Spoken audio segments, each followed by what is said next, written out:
Audio book by বাণী ধৃতি চ্যানেলে আপনাকে জানাই স্বাগত। পড়ে শোনাচ্ছিলাম বঙ্কিমচন্দ্র চট্টোপাধ্যায়ের লেখা দুর্গেশ নন্দিনী। আজ পড়ে শোনাব দুর্গেশ নন্দিনীর সপ্তম পর্ব।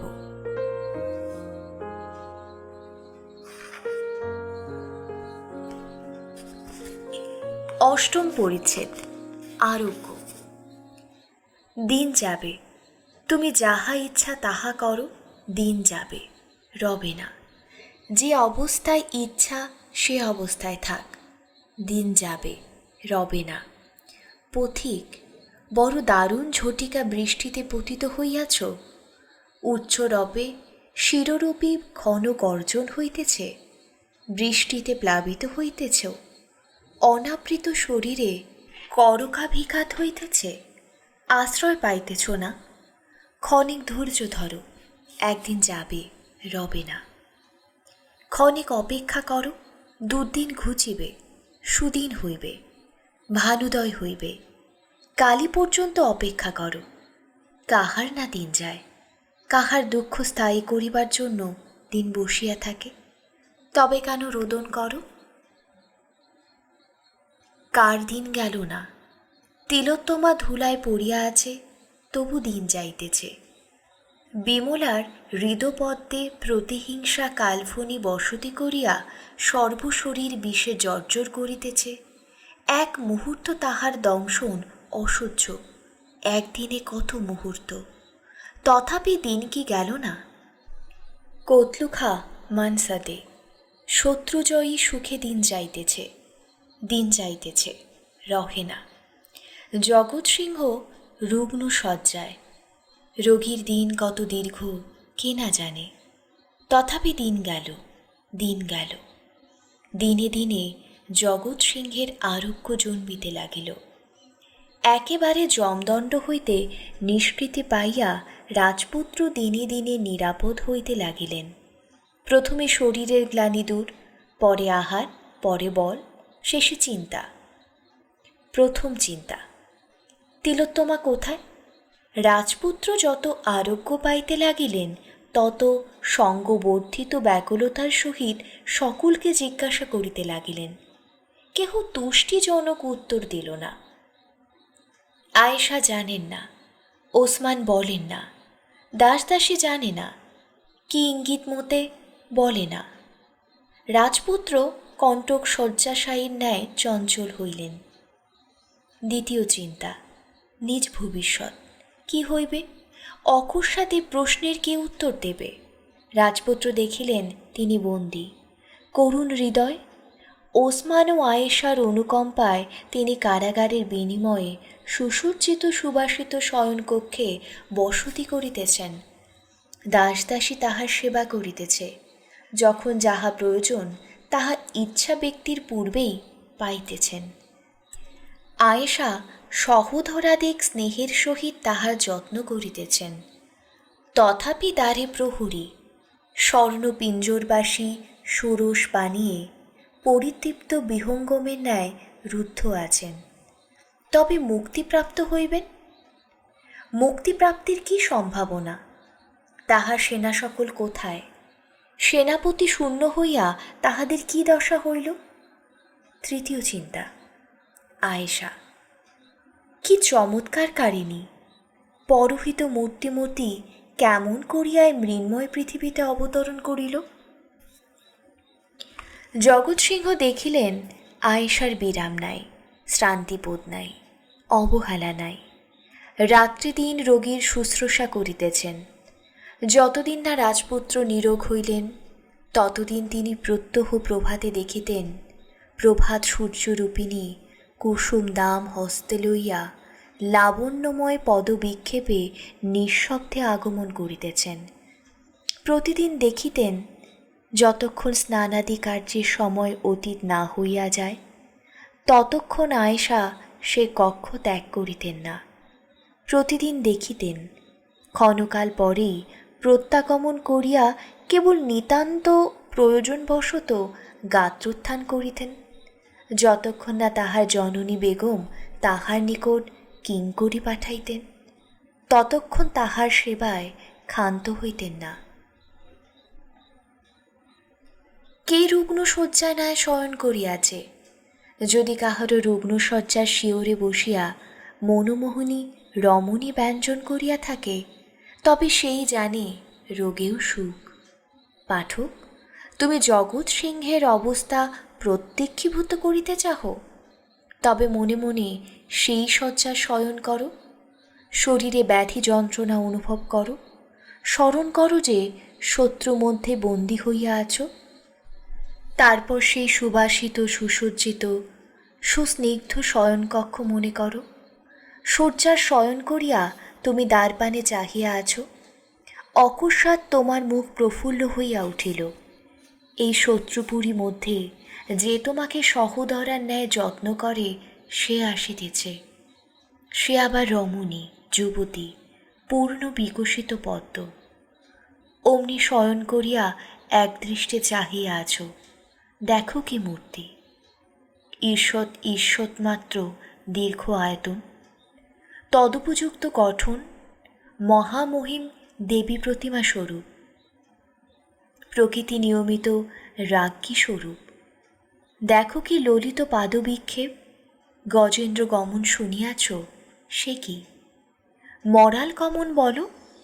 ওই পাদবিক্ষেপ দেখো, সুরের লয় বাদ্য হয়, ওই পাদবিক্ষেপ লয় তোমার হৃদয় মধ্যে হইতেছে। হস্তে ওই কুসুম দাম দেখো, হস্তপ্রভায় কুসুম মলিন হইতে দেখিয়াছ? কণ্ঠের প্রভায় স্বর্ণহার দীপ্তিহীন হইয়াছে দেখিয়াছ? তোমার চক্ষুর পলক পড়ে না কেন? দেখিয়াছ কি সুন্দর গ্রীভা ভঙ্গি? দেখিয়াছ প্রস্তর ধবল গ্রীভার উপর কেমন নিবিড় কুঞ্চিত কেশগুচ্ছ পড়িয়াছে? দেখিয়াছ তৎপার্শ্বে কেমন কর্ণভূষা দুলিতেছে? মস্তকের ঈষৎ ঈষৎ মাত্র বঙ্কিম ভঙ্গি দেখিয়াছ? ও কেবল ঈষৎ দৈর্ঘ্য হেতু। এত একদৃষ্টে চাহিতেছ কেন? আয়েশা কি মনে করিবে? যতদিন জগৎ সিংহের রোগের শুশ্রূষা আবশ্যকতা হইল, ততদিন পর্যন্ত আয়েশা প্রত্যহ এইরূপ অনবরত তাহাতে নিযুক্ত রহিলেন। ক্রমে যেমন রাজপুত্রের রোগের উপশম হইতে লাগিল, তেমনি আয়েশারও যাতায়াত কমিতে লাগিল। যখন রাজপুত্রের রোগ নিঃশেষ হইল, তখন আয়েশার জগৎ সিংহের নিকট যাতায়াত প্রায় একেবারেই শেষ হইল। কদাচিৎ দু একবার আসিতেন, যেমন শীতার্ত ব্যক্তির অঙ্গ হইতে ক্রমে ক্রমে বেলাধিক্য রৌদ্র সরিয়া যায়। আয়েশা সেইরূপ ক্রমে ক্রমে জগৎ সিংহ হইতে আরোগ্যকালে সরিয়া যাইতে লাগিলেন। একদিন গৃহমধ্যে অপরাহ্নে জগৎ সিংহ গবাক্ষে দাঁড়াইয়া দুর্গের বাহিরে দৃষ্টিপাত করিতেছেন। কত লোক অবাধে নিজ নিজ ঈপ্সিত বা প্রয়োজনীয় স্থানে যাতায়াত করিতেছে। রাজপুত্র দুঃখিত হইয়া তাহাদিগের অবস্থার সহিত আত্মাবস্থা তুলনা করিতেছিলেন। এক স্থানে কয়েকজন লোক মণ্ডলীকৃত হইয়া কোনো ব্যক্তি বা বস্তু বেষ্টনপূর্বক দাঁড়াইয়াছিল। রাজপুত্রের তৎপ্রতি দৃষ্টিপাত হইল। বুঝিতে পারিলেন যে লোকগুলো কোনো আমোদে নিযুক্ত আছে, মন দিয়া কিছু শুনিতেছে। মধ্যস্থ ব্যক্তিকে বা বস্তুটি কি তাহা কুমার দেখিতে পাইতেছিলেন না। কিছু কৌতূহল জন্মিল। কিয়ৎক্ষণ পরে কয়েকজন শ্রোতা চলিয়া গেলে কুমারের কৌতূহল নিবারণ হইল। দেখিতে পাইলেন মণ্ডলী মধ্যে এক ব্যক্তি একখানা পুঁতির ন্যায় কয়েকখণ্ড পত্র লইয়া তাহা হইতে কি পড়িয়া শুনাইতেছে। আবৃত্তিকর্তার আকার দেখিয়া রাজকুমারের কিছু কৌতুক জন্মিল। তাহাকে মনুষ্য বলিলেও বলা যায়, বজ্রাঘাতে পত্রভ্রষ্ট মধ্যমাকার তালগাছ বলিলেও বলা যায়। প্রায় সেইরূপ দীর্ঘ, প্রস্থেও তদ্রূপ। তবে তালগাছ কখনো তাদৃশ গুরু নাসিক ভারে ন্যস্ত হয় না। আকারঙ্গিতে উভয়ই সমান। পুঁতি পড়িতে পড়িতে পাঠক যে হাত নাড়া মাথা নাড়া দিতেছেন, রাজকুমার তাহা অবাক হইয়া দেখিতে লাগিলেন। ইতিমধ্যে ওসমান গৃহ মধ্যে আসিয়া উপস্থিত হইলেন। পরস্পর অভিবাদনের পর ওসমান কহিলেন, আপনি গবাক্ষে অন্যমনস্ক হইয়া কি দেখিতেছিলেন? জগৎ সিংহ কহিলেন, সরল কাষ্ঠ বিশেষ, দেখিলে দেখিতে পাইবেন। ওসমান দেখিয়া কহিলেন, রাজপুত্র, ইহাকে কখনো দেখেন নাই? রাজপুত্র কহিলেন, না। ওসমান কহিলেন, ও আপনাদিকের ব্রাহ্মণ, কথাবার্তায় বড় সরস, ও ব্যক্তিকে গড় মান্দারণে দেখিয়াছিলাম। রাজকুমার অন্তঃকরণে চিন্তিত হইলেন, গড় মান্দারণে ছিল? তবে এ ব্যক্তি কি তিলোত্তমার কোনো সংবাদ বলিতে পারিবে না? এই চিন্তায় ব্যাকুল হইয়া কহিলেন, মহাশয়, উহার নাম কি? ওসমান চিন্তা করিয়া কহিলেন, ইহার নামটি কিছু কঠিন, হঠাৎ স্মরণ হয় না। গজপন না গজপন, গজপথ না গজপথ কি? গজপথ, গজপথ এদেশীয় নাম নহে, অথচ দেখিতেছি এ ব্যক্তি বাঙালি। বাঙালি বটে, ভট্টাচার্য। ইহার একটা উপাধি আছে, এলেম। এলেম কি? মহাশয়, বাংলার উপাধিতে এলেম শব্দ ব্যবহার হয় না। এলেমকে বাংলায় বিদ্যা কহে। বিদ্যাভূষণ বা বিদ্যাবাগীশ হইবে। হ্যাঁ হ্যাঁ হ্যাঁ, বিদ্যা কি একটা। রসুল বাংলায় হস্তিকে কি বলে বলুন তো? হস্তি। আর করি, দন্তি, বারুণ, নাগ, গজ। হ্যাঁ হ্যাঁ হ্যাঁ, স্মরণ হইয়াছে, ইহার নাম গজপতি বিদ্যাদিগজ। বিদ্যাদিগজ? চমৎকার উপাধি, যেমন নাম তেমনি উপাধি। উহার সহিত আলাপ করিতে বড় কৌতূহল জন্মিতেছে। ওসমান খাঁ একটু একটু গজপতির কথাবার্তা শুনিয়াছিলেন। বিবেচনা করিলেন, ইহার সহিত কথোপকথনে ক্ষতি হইতে পারে না। কহিলেও ক্ষতি কি? উভয়ই নিকটস্থ বাহিরের ঘরে গিয়া ভৃত্য দ্বারা গজপতিকে আহ্বান করিয়া আনিলেন। নবম পরিচ্ছেদ, দিগ্গজ সংবাদ। ভৃত্য সঙ্গে গজপতি বিদ্যাদিগ্গজ কক্ষ মধ্যে প্রবেশ করিলে রাজকুমার জিজ্ঞাসিলেন, আপনি ব্রাহ্মণ? দিগ্গজ হস্তিভঙ্গির সহিত কহিলেন, যাবৎ মেরৈ স্থিতা দেবা যাবৎ গঙ্গা মহিতলে অসরে খলু সংসারে সারং শ্বশুর মন্দিরম। জগৎ সিংহ হাস্য সংবরণ করিয়া প্রণাম করিলেন। গজপতি আশীর্বাদ করিলেন, খোদা খা, বাবুজিকে ভালো রাখুন। রাজপুত্র কহিলেন, মহাশয়, আমি মুসলমান নহি, আমি হিন্দু। দিগ্গজ মনে করিলেন, ব্যাটা জবন আমাকে ফাঁকি দিতেছে, কি একটা মতলব আছে, নহিলে আমাকে ডাকিবে কেন? ভয়ে বিষণ্ণ বদনে কহিলেন, খা বাবুজি, আমি আপনাকে চিনি, আপনার অন্নে প্রতিপালন, আমায় কিছু বলিবেন না, আপনার শ্রীচরণের দাস আমি। জগৎ সিংহ দেখিলেন ইহাও এক বিঘ্ন, কহিলেন, মহাশয়, আপনি ব্রাহ্মণ, আমি রাজপুত, আপনি এরূপ কহিবেন না। আপনার নাম গজপতি বিদ্যাদিগ্গজ। দিগ্গজ ভাবিলেন, ওই গো, নাম জানে কি বিপদে ফেলবে। করজোরে কহিলেন, দোহাই শেখজির, আমি গরিব, আপনার পায়ে পড়ি। জগৎ সিংহ দেখিলেন ব্রাহ্মণ যেরূপ ভীত হইয়াছে, তাহাতে স্পষ্টত উহার নিকট কোনো কার্যসিদ্ধি হইবে না। অতএব বিষয়ান্তরে কথা কহিবার জন্য কহিলেন, আপনার হাতে ও কি পুঁতি? আজ্ঞা, ও মানিক পীরের পুঁতি। ব্রাহ্মণের হাতে মানিক পীরের পুঁতি? আজ্ঞা, আজ্ঞা, আমি ব্রাহ্মণ ছিলাম, এখন তো আর ব্রাহ্মণ নই। রাজকুমার বিস্ময়াপন্ন হইলেন, বিরক্ত হইলেন, কহিলেন, সে কি, আপনি গড় মান্দারণে থাকিতেন না? দিগ্গজ ভাবিলেন, এই সর্বনাশ করিল। আমি বীরেন্দ্র সিংহের দুর্গে থাকিতাম টের পাইয়াছে, বীরেন্দ্র সিংহে যা দশা করিয়াছে আমারও তাই করিয়াবে। ব্রাহ্মণ এসে কাঁদিয়া ফেলিল। রাজকুমার বলিলেন, ও কি ও? দিগ্গজ হাত কচলাইতে কচলাইতে কহিলেন, দোহাই খা বাবা, আমি মেরো না বাবা, আমি তোমার গোলাম বাবা, তোমার গোলাম। তুমি কি বাতুল হইয়াছ? না বাবা, আমি তোমারই দাস বাবা, আমি তোমারই বাবা। জগৎ সিংহ অগত্যা ব্রাহ্মণকে সুস্থির করিবার জন্য কহিলেন, তোমার কোনো চিন্তা নাই, তুমি একটু মানিক পীরের পুঁতি পড়ো আমি শুনি। ব্রাহ্মণ মানিক পীরের পুঁতি লইয়া সুর করিয়া পড়িতে লাগিল। যেরূপ যাত্রার বালক অধিকারীর কানমলা খাইয়া গীত গায়, দিগ্গজ পণ্ডিত সেই দশা হইল। ক্ষণিক পরে রাজকুমার পুনর্বার জিজ্ঞাসা করিলেন, আপনি ব্রাহ্মণ হইয়া মানিক পীরের পুঁতি পড়িতেছেন কেন? ব্রাহ্মণ সুর থামাইয়া কহিল, আমি মুসলমান হইয়াছি। রাজপুত্র কহিলেন, সে কি? গজপতি কহিলেন, যখন মুসলমান বাবুরা গড়ে এলেন তখন আমাকে কহিলেন যে, আয় বামুন, তোর জাতে মারিব। এই বলিয়া তাহারা আমাকে ধরিয়া মুরগির পালও রাধিয়া খাওয়াইলেন। পালও কি? দিগ্গজ কহিলেন, আতপ চাল, ঘৃতের পাক। রাজপুত্র বুঝিলেন পদার্থটা কি, কহিলেন, বলিয়া যাও। তারপর আমাকে বলিলেন, তুই মুসলমান হইয়াছিস।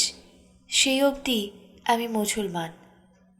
রাজপুত্র এই অবসরে জিজ্ঞাসা করিলেন, আর আর সকলের কি হইয়াছে? আর আর ব্রাহ্মণ অনেকেই ঐরূপ মুসলমান হইয়াছে। রাজপুত ওসমানের মুখপানে দৃষ্ট করিলেন। ওসমান রাজপুত্রকৃত নির্বাক তিরস্কার বুঝিতে পারিয়া কহিলেন, রাজপুত্র, ইহাতে দোষ কি? মুসলমানের বিবেচনায় মহাম্মদীয় ধর্মই সত্য ধর্ম। বলে হোক ছলে হোক, সত্য ধর্ম প্রচারে আমাদের মতে অধর্ম নাই, ধর্ম আছে। রাজপুত্র উত্তর না করিয়া বিদ্যাদিগ্গজকে প্রশ্ন করিতে লাগিলেন, বিদ্যাদিগ্গজ মহাশয়? আজ্ঞা, এখন শেখ দিগ্গজ। আচ্ছা তাই, শেখজি, গড়ের আর কাহারও সংবাদ আপনি জানেন না? ওসমান রাজপুত্রের অভিপ্রায় বুঝতে পারিয়া উদ্বিগ্ন হইলেন। দিগ্গজ কহিলেন, আর অভিরাম স্বামী পালায়ন করিয়াছেন। রাজপুত্র বুঝিলেন নির্বোধকে স্পষ্ট স্পষ্ট জিজ্ঞাসা না করিলে কিছুই শুনিতে পাইবে না। কহিলেন, বীরেন্দ্র সিংহের কি হইয়াছে? ব্রাহ্মণ কহিলেন, নবাব কতলু খাঁ তাহাকে কাটিয়া ফেলিয়াছেন। রাজপুত্রের মুখ রক্তিম বর্ণ হইল। ওসমানকে জিজ্ঞাসা করিলেন, সে কি, এ ব্রাহ্মণ অলিক কথা কহিতেছে? ওসমান গম্ভীরভাবে কহিলেন, নবাব বিচার করিয়া রাজবিদ্রোহী জ্ঞানে প্রাণদণ্ড করিয়াছেন। রাজপুত্রের চক্ষুতে অগ্নিপ্রজ্জ্বল হইল। ওসমানকে জিজ্ঞাসিলেন, আর একটা নিবেদন করিতে পারি কি? কার্য কি আপনার অভিমতে হইয়াছে? ওসমান কহিলেন, আমার পরামর্শের বিরুদ্ধে। রাজকুমার বহুক্ষণ নিস্তব্ধ হইয়া রহিলেন। ওসমান সুসময় পাইয়া দিগ্গজকে কহিলেন, তুমি এখন বিদায় হইতে পারো। দিগ্গজ গাত্রোত্থান করিয়া চলিয়া যায়। কুমার তাহার হস্তধারণ পূর্বক নিবারণ করিয়া কহিলেন, আরেক কথা জিজ্ঞাসা, বিমলা কোথায়? ব্রাহ্মণ নিঃশ্বাস ত্যাগ করিল, একটু রোদনও করিল। বিমলা এখন নবাবের উপপত্নী। রাজকুমার বিদ্যুৎ দৃষ্টিতে ওসমানের প্রতি চাহিয়া রহিলেন, এও কি সত্যি? ওসমান কোনো উত্তর না করিয়া ব্রাহ্মণকে কহিলেন, তুমি আর কি করিতেছ, চলিয়া যাও। রাজপুত্র ব্রাহ্মণের হস্ত দৃঢ়তর ধারণ করিলেন, যাইবার শক্তি নাই। কহিলেন, আর এক মুহূর্ত রহ, আরেকটা কথা মাত্র। তাহার আরক্ত লোচন হইতে দ্বিগুণতর অগ্নি বিস্ফুরিত হইতেছিল। আর একটা কথা, তিলোত্তমা? ব্রাহ্মণ উত্তর করিল, তিলোত্তমা নবাবের উপপত্নী হইয়াছে, দাস দাসী লইয়া তাহারা স্বচ্ছন্দে আছে। রাজকুমার বেগে ব্রাহ্মণের হস্ত নিক্ষেপ করিলেন। ব্রাহ্মণ পড়িতে পড়িতে রহিল। ওসমান লজ্জিত হইয়া মৃদুভাবে কহিলেন, আমি সেনাপতি মাত্র। রাজপুত্র উত্তর করিলেন, আপনি পিশাচের সেনাপতি। 10ম পরিচ্ছেদ, প্রতিমা বিসর্জন। বলা বাহুল্য যে জগৎ সিংহের সে রাত্রে নিদ্রা আসিল না। শয্যা অগ্নি বিকীর্ণবৎ, হৃদয় মধ্যে অগ্নি জ্বলিতেছে। সে তিলোত্তমা মরিলে জগৎ সিংহ পৃথিবী শূন্য দেখিতেন। এখন সে তিলোত্তমার প্রাণত্যাগ করিল না কেন, ইহাই পরিতাপের বিষয় হইল। সে কি, তিলোত্তমা মরিল না কেন? কুসুম কুমার দেহ, মাধুর্যময় কোমলালোকে বেষ্টিত যে দেহ জগৎ সিংহ নয়ন ফিরান, সেদিকে মানসিক দর্শনে দেখিতে পান, সে দেহ শ্মশান মৃত্তিকা হইবে। এই পৃথিবী, অসীম পৃথিবীতে কোথাও সে দেহের চিহ্ন থাকিবে না। যখন এইরূপ চিন্তা করেন, জগৎ সিংহের চক্ষুতে দর দর বাড়িধারা পড়িতে থাকে। অমনি আবার দুরাত্মা কতলুখার বিহার মন্দির স্মৃতিগৃহ মধ্যে বিদ্যুৎপথ চমকিত হয়। সেই কুসুম সুকুমার বপু পাপিষ্ট পাঠানের অঙ্কনস্থ দেখিতে পান। আবার দারুণ অগ্নিতে হৃদয় চলিতে থাকে। তিলোত্তমা তাহার হৃদয় মন্দির অধিষ্ঠাত্রী দেবী মূর্তি। সেই তিলোত্তমা পাঠান ভবনে, সেই তিলোত্তমা কতলুখার উপপত্নী। আর কি সে মূর্তি রাজপুতে আরাধনা করে? সে প্রতিমা স্বহস্তে স্থানচ্যুত করিতে সংকোচ না করা কি রাজপুত্রের কুলুচিত? যে প্রতিমা জগৎ সিংহের হৃদয় মধ্যে বদ্ধমূল হইয়াছিল, তাহাকে উন্মেখিত করিতে মূলাধার হৃদয় বিদীর্ণ হইবে। কেমন করিয়া চিরকালের জন্য সে মোহিনী মূর্তি বিস্তৃত হইবেন? সে কি হয়? যতদিন মেধা থাকিবে ততদিন অস্থি মজ্জা শানিত নির্মিত দেহ থাকিবে, ততদিন সে হৃদয়েশ্বরী হইয়া বিরাজ করিবে। এই সকল উৎকট চিন্তায় রাজপুত্রের মনে স্থিরতা দূরে থাকুক। বুদ্ধিরও অপভ্রংশ হইতে লাগিল, স্মৃতির বিশৃঙ্খলা হইতে লাগিল। নিশাশেষের 2 করে মস্তকে ধারণ করিয়া বসিয়া আছেন। মস্তিষ্ক ঘুরিতেছে, কিছুই আলোচনা করিবার আর শক্তি নাই। একভাবে বহুক্ষণ বসিয়া জগৎ সিংহের অঙ্গ বেদনা করিতে লাগিল। মানসিক যন্ত্রণায় প্রগাঢ়তায় শরীরে জ্বরের ন্যায় সন্তাপ জন্মিল। জগৎ সিংহ বাতায়ন সন্নিধানে গিয়া দাঁড়াইলেন। শীতল নৈদাগ বায়ু আসিয়া জগৎ সিংহে ললাট স্পর্শ করিল। নিশা অন্ধকার, আকাশ অনিবিড় মেঘাবৃত, নক্ষত্রাবলী দেখা যাইতেছে না। কদাচিৎ সচল মেঘদণ্ডের আবরণাভ্যন্তরে কোনো ক্ষীণ তারা দেখা যাইতেছে। দূরস্থ বৃক্ষশ্রেণী অন্ধকারে পরস্পর মিশ্রিত হইয়া তপময় প্রাচীরবৎ আকাশতলে রহিয়াছে। বৃক্ষে বৃক্ষে খাদ্যতমালা হীরক চূর্ণবৎ জ্বলিতেছে।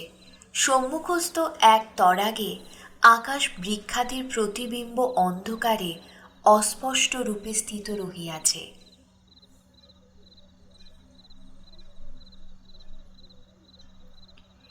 মেঘপৃষ্ট শীতল নৈশ বায়ুর সংস্পর্শে জগৎ সিংহের কিঞ্চিৎ দৈহিক সন্তাপ দূর হইল। তিনি বাতায়নে হস্তরক্ষাপূর্বক তদুপরি মস্তক ন্যস্ত করিয়া দাঁড়াইলেন। অনিদ্রায় বহুক্ষণাবধি উৎকট মানসিক যন্ত্রণা সহনে অবসন্ন হইয়াছিলেন। এক্ষণে স্নিগ্ধ বায়ুস্পর্শে কিঞ্চিৎ চিন্তাবিরত হইলেন, একটু অন্যমনস্ক হইলেন। এতক্ষণ যে ছুরিকা সঞ্চালনে হৃদয় বিদ্ধ হইতেছিল, এক্ষণে তাহা দূর হইয়া অপেক্ষাকৃত তীক্ষ্ণতা শূন্য নৈরাশ্য মনোমধ্যে প্রবেশ করিতে লাগিল। আশা ত্যাগ করাই অধিক ক্লেশ। একবার মনোমধ্যে নৈরাশ্য স্থিরতর হইলে আর তত ক্লেশকর হয় না। অস্ত্রাঘাতই সমধিক ক্লেশকর। তাহার পর যে ক্ষত হয় তাহার যন্ত্রণা স্থায়ী বটে, কিন্তু তত উৎকট নহে। জগৎ সিংহ নিরাশায় মৃদুতর যন্ত্রণা ভোগ করিতে লাগিলেন।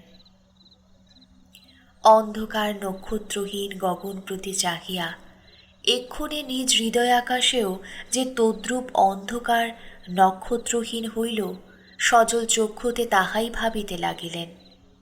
ভূতপূর্ব সকল মৃদুভাবে স্মরণপথে আসিতে লাগিল।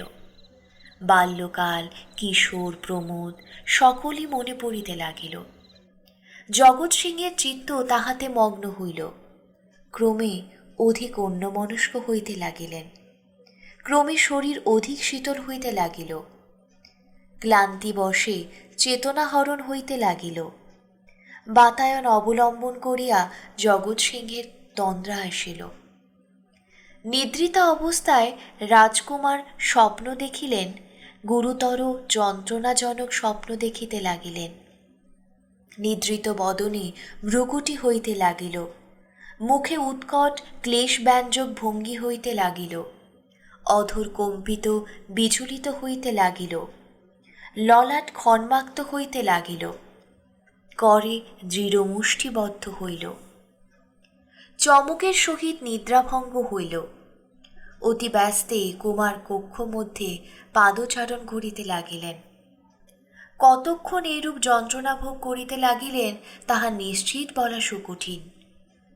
যখন প্রাতঃ সূর্যাকরে হন্মপ্রকার প্রদীপ্ত হইতেছিল, তখন জগৎ সিংহ হন্মাতলে বিনা শয্যায় বিনা উপাধানে লম্বমান হইয়া নিদ্রা যাইতেছিলেন।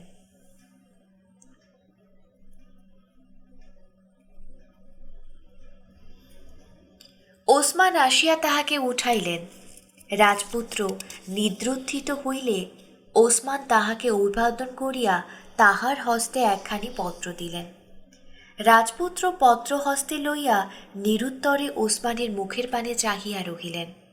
ওসমান বুঝিলেন রাজপুত্র আত্মবিহ্বল হইয়াছে, অতএব এক্ষণে প্রয়োজনীয় কথোপকথন হইতে পারিবে না। বুঝিতে পারিয়া কহিলেন, রাজপুত্র, আপনার ভূমিশয্যার কারণ জিজ্ঞাসা করিতে আমার কৌতূহল নাই। এই পত্র প্রেরিকার নিকট আমি প্রতিশ্রুত ছিলাম যে এই পত্র আপনাকে দিব। যে কারণে এতদিন এই পত্র আপনাকে দেই নাই, সে কারণ দূর হইয়াছে। আপনি সকল জ্ঞাত হইয়াছেন, অতএব পত্র আপনার নিকট রাখিয়া চলিলাম। আপনি অবসর মতে পাঠ করিবেন। অপরাহ্নে আমি পুনর্বার আসিব। প্রত্যুত্তর দিতে চাহেন, তাহা লইয়া লেখিকার নিকট প্রেরণ। এই বলিয়া ওসমান রাজপুত্রের নিকট পত্র রাখিয়া প্রস্থান করিলেন। রাজপুত্র একাকী বসিয়া সম্পূর্ণ সংজ্ঞাপ্রাপ্ত হইলে বিমলার পত্র পাঠ করিতে লাগিলেন। আদ্যপান্ত পাঠ করিয়া অগ্নি প্রস্তুত করিয়া তাহাতে নিক্ষেপ করিলেন। যতক্ষণ পত্রখানি জ্বলিতে লাগিল, ততক্ষণ তৎপ্রীতি দৃষ্টিপাত করিতে লাগিলেন। যখন পত্র নিঃশেষে দগ্ধ হইয়া গেল, তখন আপনা আপনি কহিতে লাগিলেন, স্মৃতিচিহ্ন অগ্নিতে নিক্ষেপ করিয়া নিঃশেষ করিতে পারিলাম। স্মৃতিও তো সন্তাপে পুড়িতেছে, নিঃশেষ হয় না কেন? জগৎ সিংহ রীতিমতো প্রাতঃকৃত্য সমাপন করিলেন। পূজান্নিক শেষ করিয়া ভক্তিভাবে ইষ্ট দেবতাকে প্রণাম করিলেন। পরে করজোড়ে ঊর্ধ্বদৃষ্টি করিয়া কহিতে লাগিলেন, গুরুদেব, দাসকে ত্যাগ করিবেন না। আমি রাজধর্ম প্রতিপালন করিব, ক্ষত্রকুলোচিত কার্য করিব ও পাদপদ্মের প্রসাদ ভিক্ষা করি। বিধর্মের উপপত্নী এ চিত্ত হইতে দূর করিব। তাহাতে শরীর পতন হয়, অন্তকালে তোমাকে পাইব। মনুষ্যের যাহা সাধ্য তাহা করিতেছি, মনুষ্যের যাহা কর্তব্য তাহা করিব। দেখো গুরুদেব, তুমি অন্তর্যামী, অন্তঃস্থল পর্যন্ত দৃষ্টি করিয়া দেখো। আর আমি তিলোত্তমার প্রণয় প্রার্থী নই, আর আমি তাহার দর্শনাভিলাষী নই। কেবল কাল ভূতপূর্ব স্মৃতি অনুক্ষণ হৃদয় দগ্ধ করিতেছে। আকাঙ্ক্ষাকে বিসর্জন দিয়াছি, স্মৃতি লোপ কি হইবে না গুরুদেব? ও পাদপ্রসাদ ভিক্ষা করি, নচেত স্মরণের যন্ত্রণা সহ্য হয় না। প্রতিমা বিসর্জন হইল। তিলোত্তমা তখন ধূলিসজ্জায় কি স্বপ্ন দেখিতেছিল? এ ঘোর অন্ধকারে যে এক নক্ষত্রের প্রতি চাহিয়াছিল, সেও তাহাকে আর কর বিতরণ করিবে না। এ ঘোর ঝটিকায় সে লতার প্রায় বাঁধিয়াছিল, তাহা ছিঁড়িল। যে ভেলায় বুক দিয়া সমুদ্র পার হইতেছিল, সে ভেলা ডুবিল। এরই সাথে শেষ হল বঙ্কিমচন্দ্র চট্টোপাধ্যায়ের লেখা দুর্গেশ নন্দিনীর ৭ম পর্ব। আমাদের গল্প পাঠ কেমন লাগছে কমেন্ট করে অবশ্যই জানাবেন। চ্যানেলটি ভালো লাগলে অবশ্যই চ্যানেলটিকে সাবস্ক্রাইব করবেন।